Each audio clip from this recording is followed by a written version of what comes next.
Welcome to the Frequency Labyrinth. I am Adrienne McDonald, your host. This podcast is for you if you're done with surface level self-help and ready for something deeper and actually transformative. Around here, we work with ancient wisdom, human design, gene keys, and shamanic practices, not as knowledge to collect, but as tools to live by. This isn't about one size fits all. It's about learning to work with your energy, your design, and your life. This is about integration and embodiment. We go deep here with ancient wisdom, practical integration, so that you can develop ironclad self-trust. Let's get into it.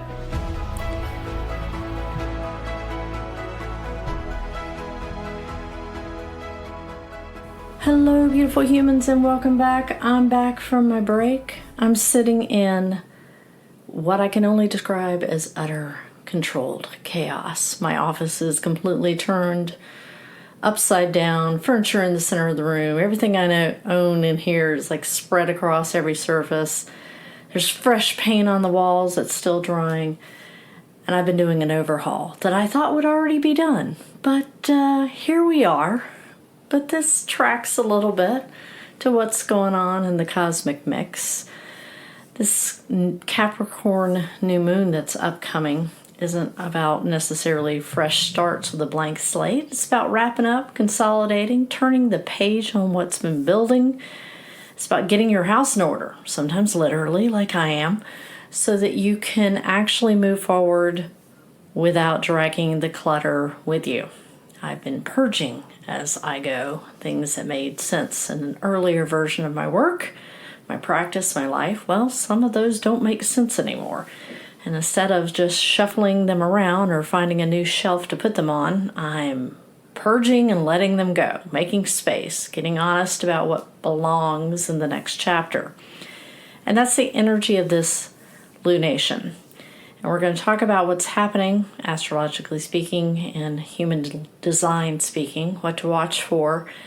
But then I want to take it a little deeper because most people treat new moons and full moons like isolated events. Press a button, set an intention, release something, move on. But that's not really how lunations work. They're cycles, and when you understand the full arc of a lunation cycle, you stop treating these cosmic moments like random hits of inspiration and can really start working with them as a coherent intelligence that's unfolding over time. And I feel like when you work with a lunation cycle like this, it draws you in closer with working in concert with the universe. So let's start with what's happening right now. So we got a new moon happening on Sunday that's happening at 28 degrees Capricorn. That's a later degree. We're nearing the end of the sign. In astrology, late degrees carry culmination energy. They're not about necessarily all in the initiation phase. They're about finishing, consolidating, wrapping up what's been in motion so you can step into what's next. Although I do think this is a great lunation to set some very grounded intentions for the new 2026 calendar year. And I feel like that matters because next week all these planets have been stacked up in Capricorn. The Sun, Mercury, Mars, Venus, they're all moving into Aquarius. You know, Capricorn builds structure through discipline. Aquarius experiments with what that structure makes possible. But you can't do the Aquarius part if the Capricorn part isn't stable yet. So this new moon is like a checkpoint. It's what's structurally sound, what's been held together with duct tape and willpower, what needs to be tightened up before you add more movement to the system. And this new moon is also trining, it's like 1 degree off of trining Uranus and Taurus. Mercury and Mars are conjoining in Lake Capricorn this weekend, also trining Uranus. And that's a lot of support for insight, for breakthrough, for sudden clarity that sort of cuts through all the bullshit and cuts through the fog. Uranus doesn't blow things up. Uranus can blow things up. But what it really does is it never does that without having liberation in mind. It offers a cosmic course correction, the kind where you suddenly see, oh, this isn't working out the way I thought it was, or, ooh, I need to move in this direction. And Capricorn is all about practical application. It's a calculated risk. It's building something that lasts because it's designed to handle pressure, not just momentum. Uranus in the configuration says, yeah, you can shift, you can change this direction, keep it grounded, keep it real. Now let's bring in Human Design Gate 60, which we have moved into today, Friday, when this episode drops. Gate 60 is the gate of acceptance, and the sun and the moon are meeting up in Human Design Gate 60 for this lunation as well. And this gate for Gene Keys moves through the spectrum of limitation, realism, and justice. Now, Gate 60 lives in the root center, which is one of the 2 pressure centers in Human Design chart, and this is important. Root pressure is physical. It's embodied pressure. It's not necessarily mental. It's not emotional. It's the kind of pressure you feel in your body when something has reached the edge of what it can hold. Gate 60 governs creative intelligence under constraint. It's the pressure to build when a structure, any structure of any type, hits its limit. And it's not necessarily because something's wrong, but because something needs refinement, something needs discernment. And this is where I feel like Gate 60 gets a bad rap. People hear the word limitation and think that's, restriction, scarcity, things being taken away. But that's not really what this gate does. Gate 60 is a reality check. It's like, what's real right now? What can this structure actually hold? What happens if I stop pretending I have unlimited capacity? Because none of us have unlimited capacity. It really depends on the season of life you're in, and coupled with, like, what do you want to do, right? It's realism. It's not resignation. It's orientation. I've been talking a lot about orientation over the last couple of months. When Gate 60 is active, frustration shows up when you've been trying to override reality. And I'm not talking about from looking at everything negatively. I'm talking about looking at things realistically. Like in my old corporate job, timelines that were never realistic on projects. Energy levels, you don't have commitments that you can't sustain without depleting yourself. I've talked a lot about reciprocity over the past several months. All of this is culminating where you're really looking at the lay of the land for what it is, not for what you want it to be. I've talked about that in relation to people as well. You have to look at somebody else's capacity. It doesn't make them wrong necessarily. It doesn't make you wrong necessarily. It is what it is. And this frustration that you may feel is not punishment. It's just look at it as feedback without judgment. Gate 60 doesn't want to push past anything. It wants you to build with what you have in present time.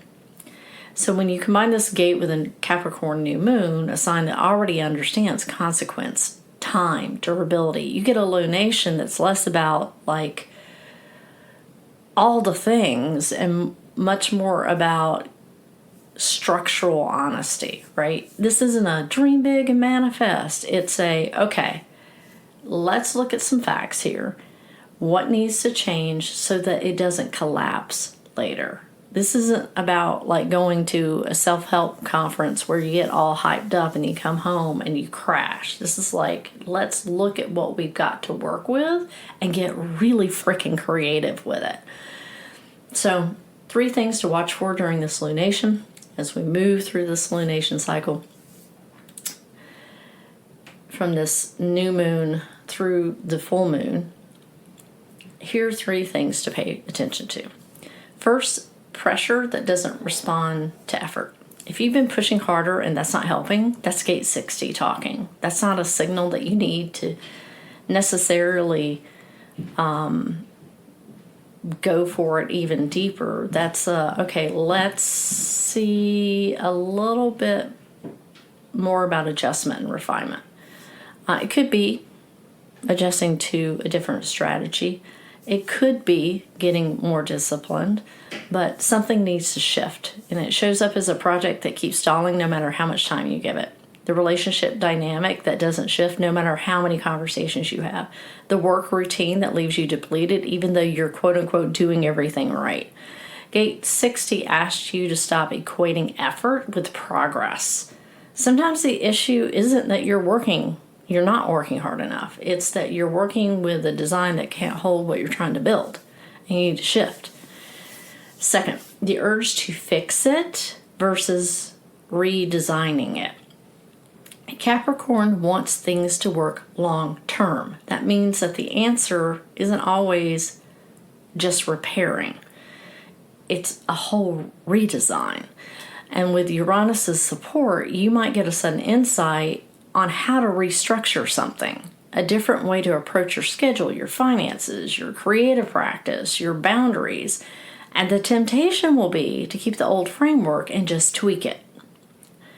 But with this lunation, you have to ask yourself, what if the framework itself is the problem? You're not looking for band-aids here. You're looking for structural shifts that remove friction instead of just managing it better.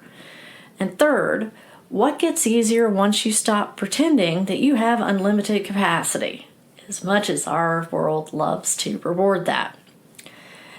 In a lot of ways, you do have unlimited capacity in creative thought, etc. But I'm talking about like the day-to-day chop wood, carry water type of vibe here, because that's what Capricorn is all about. This one's big. Gate 60 is going to show you where you've been operating as if limits don't apply to you, where you have been overriding your own needs, your own bandwidth, your own reality, because you thought you should, quote unquote, be able to handle more. And acceptance here isn't giving up. Again, it's energy reclamation. It's when are you going to stop fighting the terrain and start building with it? And when you do that, everything shifts, not because you lowered your standards, because you're finally working with what's real instead of what you wish was true. Now, I'm going to shift gears here for a minute and talk about what most people, I feel like, miss about lunations, myself included, for a long time.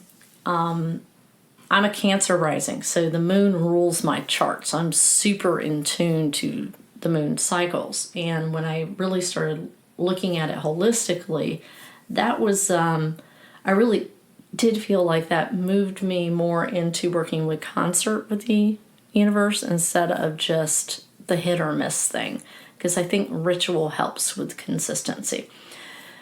So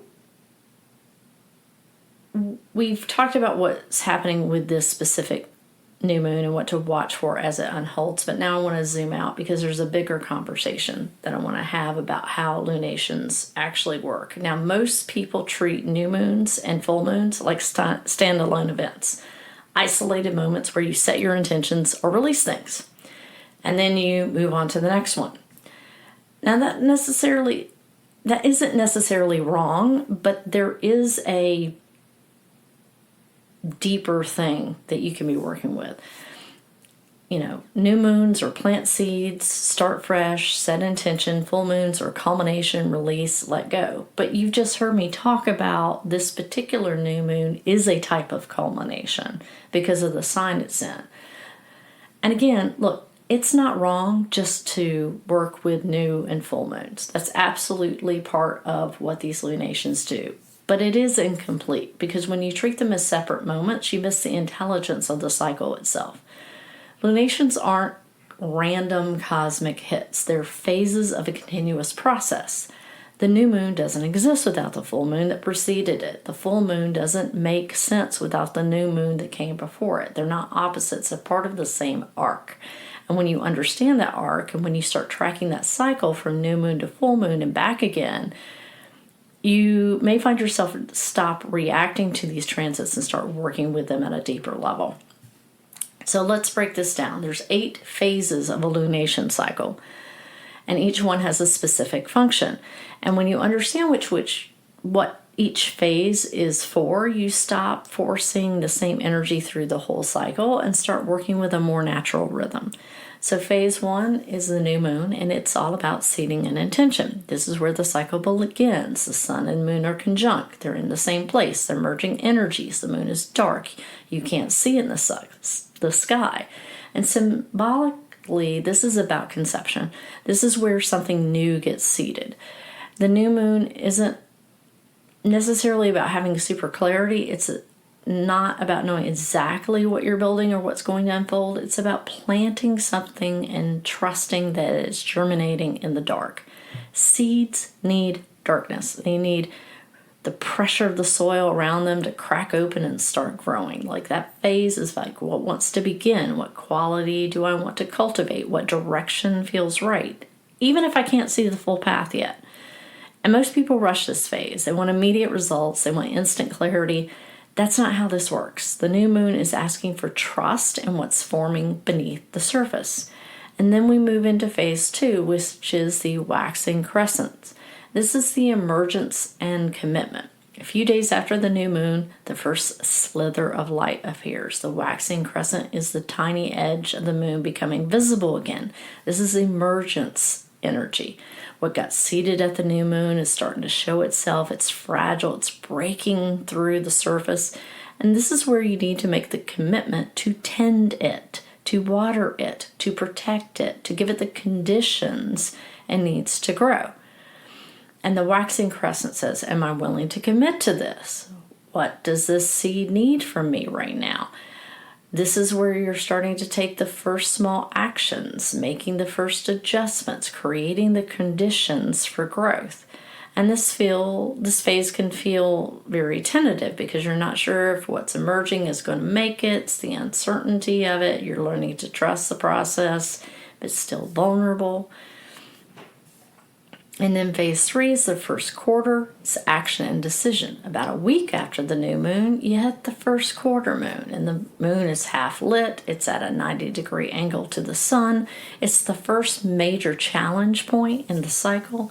This is where you start encountering resistance. You have to make decisions. You have to choose what's worth the effort, what needs to be released or adjust. This sometimes can feel like crisis energy. Not like crisis and disaster, but like crisis, like decision point time. And the first quarter asks, what am I actually willing to work for? What obstacles are showing up that this needs refinement? Where do I need to push through? Where do I need to pivot? And a lot of people abandon things at the first quarter because they're hitting a resistance and thinking that it means that they're on the wrong path. But this resistance phase, at this phase, it's information. It's the cycle asking you to get clear about your commitment and adjust your approach as needed. And then phase 4, waxing gibbous, refinement and preparation. Almost after the first quarter, the moon continues to grow. The waxing gibbous phase is the almost full moon. You can see most of it, but not quite all of it yet. It's refinement energy. You're close to culmination, but you're not there yet. This phase asks you to fine-tune, to adjust the details, to prepare for what's about to be revealed. At the full moon, the waxing gibbous can feel a lot like impatience, like you're so close to it, but you're not quite ready. But this phase is really essential because it's where you tie up loose ends. It's where you're making the last adjustments before like the big reveal. Think of it like days before a launch, a presentation, or a deadline. You're still doing that final polish. You're making sure everything's in place. The waxing gibbous asks, what still needs attention before this reaches full visibility? And phase 5, the full moon, the illumination, the revelation. The full moon is the peak. It's the sun and moon opposite one another. Maximum tension, maximum light. Whatever got seeded at the new moon is now fully visible. It's reached its full expression, or at least the full revelation.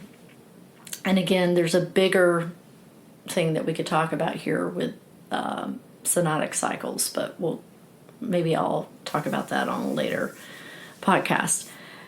This is where people get twisted. They think the full moon is about completion. It's like you've arrived at the finish line and you're done, but that's not what's happening here. The full moon is about illumination. It shows you what's real. It reveals the gap between what you intended and what actually showed up. It highlights the stress points, the places where the structure may be weak, the places where you were operating on assumption instead of reality. And the full moon can really feel intense because it doesn't let you hide. Whatever's been building, the good, the messy, the unresolved, it's all visible now. And you can see what worked and what didn't. And you can see where you need to course correct again. But here's the gift. You can't refine what you can't see. So the full moon gives you information to make better choices moving forward. It's not judgment, it's revelation. The full moon asks what's being illuminated. What truth can I no longer avoid? Then you move into phase 6, which is the waning gibbous, which is about gratitude and sharing. Now, right after the full moon, you enter that waning gibbous phase. The moon is almost full, but is starting to decrease. This is also called the dissemination phase because it's where you're being shown what you learned and you are being, you might share out what you've learned. It's like, what did I discover at the full moon that needs to be communicated? What wisdom needs to be passed on? What insight needs to be integrated and shared? And this isn't necessarily about broadcasting to the world. It can be as simple as having a conversation, journaling what you've learned, teaching someone else what you now understand. This phase is about taking what got revealed at the full moon and making meaning from it. The waning gibbous can feel reflective, but also still energizing. You're processing, but you're still in that glow of the full moon revelation. You're starting to understand what it all meant. And then, a week after the full moon, you enter into phase 7. You hit that last quarter moon again. The moon is half lit, but now it's decreasing. And this is the crisis point in the cycle. This last quarter asks what needs to be released, what's no longer serving, what needs to end so the next cycle can be clean.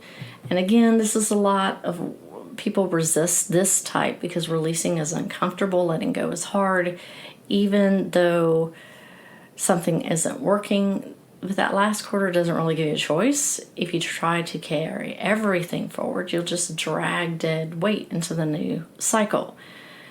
This last quarter is about reorientation. It's about clearing out what's complete, what's no longer aligned, what was revealed at the full moon is unsustainable. What am I willing to let go of? What do I need to forgive or release so I can move forward? And then the phase 8, which is the waning crescent.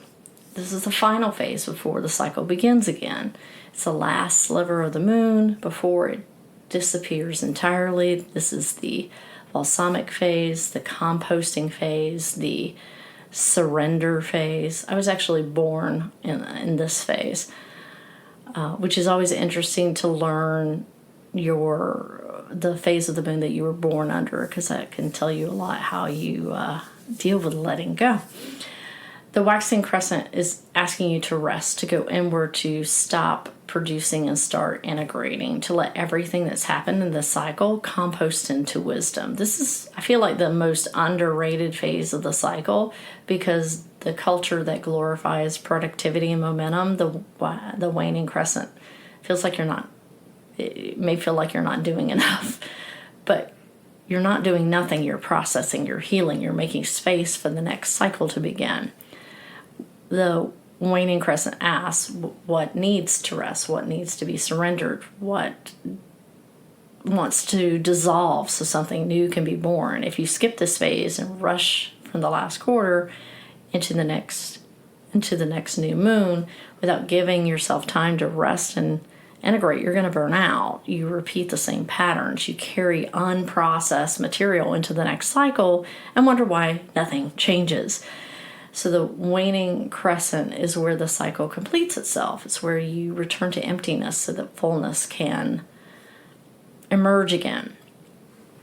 So when you start tracking the lunations through all 8 phases, instead of just hitting the new moon and the full moon, you could see where a lot of things can shift. When you stop expecting the new moon to give you instant clarity, it's a seeding phase. Darkness and not knowing are part of the process. You stop panicking at the first quarter when you hit resistance. You understand it's a decision point and not a sign that you're on the wrong path.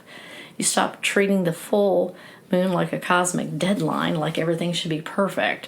You understand it's an illumination phase. Whatever shows up is information and not judgment. It's not a reason to just freak out. You stop rushing through the waning phases, and you understand release and integration and rest aren't optional. They're how wisdom gets embedded, how you avoid repeating the same cycles with like different packaging, if you will, different dress up. And then you start to see the patterns. You start to notice, what I was seeing at last new moon in Capricorn is connecting to what's culminating now. The themes that showed up in the first quarter are the same themes that need releasing in the last quarter.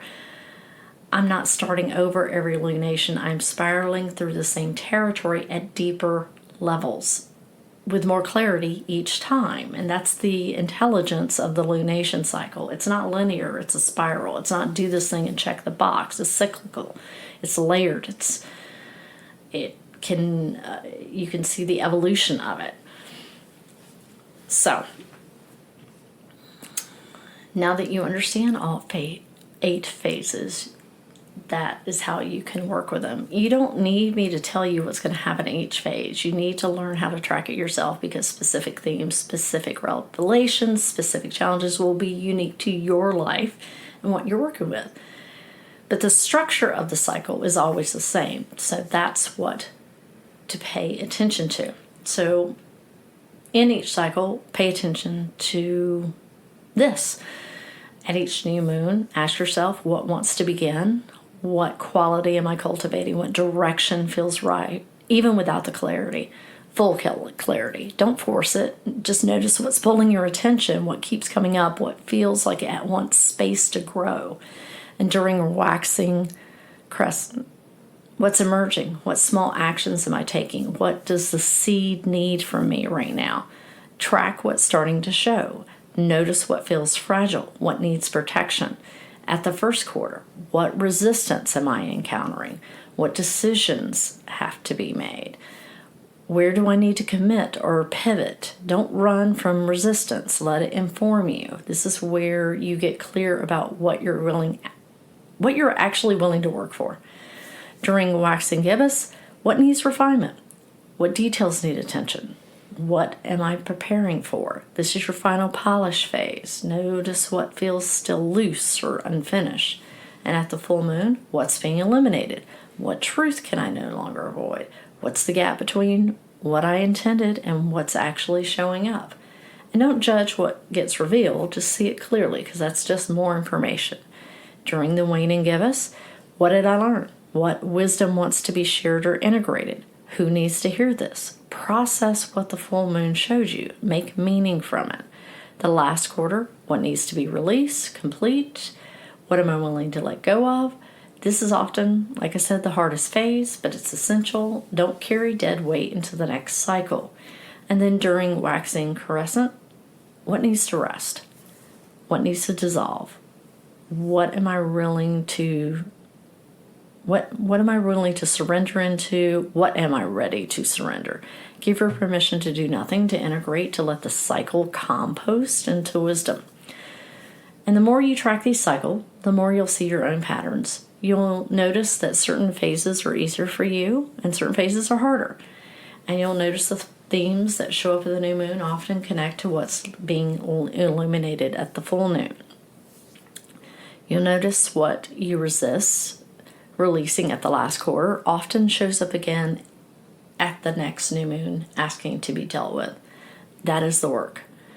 Not me telling you what's going to happen, but you learning to read like the rhythm of your own life through these cycles. Now, That is the reason why I keep coming back to lunations, not because they're magic, although they feel magical sometimes, but there's definitely something, there really is something magical about tracking them, because they teach you how to work with cycles instead of fighting them. And they teach you that darkness isn't failure, it's gestation. They teach you that resistance isn't necessarily a sign that you're on the wrong path, it's a decision point. They teach you that illumination isn't the end, it's the middle.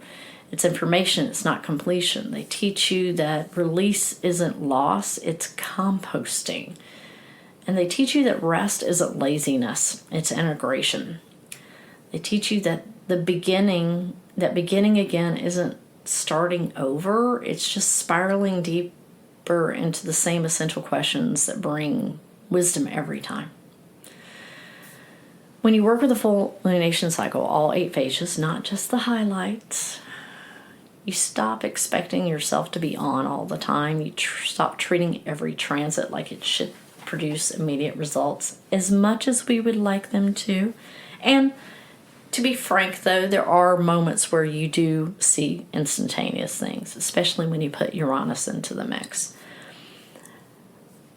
But you start to trust the rhythm, the seeding and the emergence, the building, the crisis, the illumination, the release, the integration, and the rest. You'll notice that the themes reoccurring in your life aren't necessarily random. They're not evidence that you're stuck or doing it wrong. They're evidence that you're in a cycle. And the cycle is working how it should work, moving you deeper into understanding with each rotation. So as we move through this Capricorn New Moon, this turning of the page, wrap it up, get your house in order energy, I do invite you to track and play with the phases for yourself. Not because I told you what to expect, because I feel like if you're learning to read the intelligence of the cycle, it can make a big difference in your own life. Notice what gets seeded now. Notice what emerges. Notice where you hit resistance in the decisions you make. Notice what gets refined. Notice what the full moon illuminates. Notice what you share. Notice what you release, and notice what rests. Track the full arc, because that's where real intelligence lives, not just in the peaks and valleys, but the rhythm underneath everything. Hopefully my office will be back together by the time the new moon peaks. The paint will be dry and the furniture back in place, because this is driving me nuts. It's a small thing, but it's the work of this lunation, wrapping up and turning the page. Now, I know most people think they have already figured out their word or theme of the year, and maybe you chose something back in December or early January, but here's the thing. I do have a free guide, Finding Your Word of the Year Through Human Design, and it goes a lot deeper than just the surface level, pick your word that sounds inspiring approach. It uses your human design chart to help you identify what this specific year is asking of you based on your energetic blueprint. Now, not necessarily what sounds good on paper, but what's actually aligned with how you're designed to move through cycles of growth and transformation. So if you are curious about going deeper, or if that word you picked isn't quite landing the way you thought it would, the guide is free and it is available in the show notes. And before anyone asks, yes, it's been revised since 2025. 2026's guide is different. I feel like this year is finally getting started. And I think it was good to let the year warm up slowly. As I said in my newsletter to my newsletter folks, because there's some power when you honor the wintering that needs to happen. So, and now we can start turning the page. You don't have to have it all figured out. You just need to trust the cycle and let it do what it does. That's it for me today.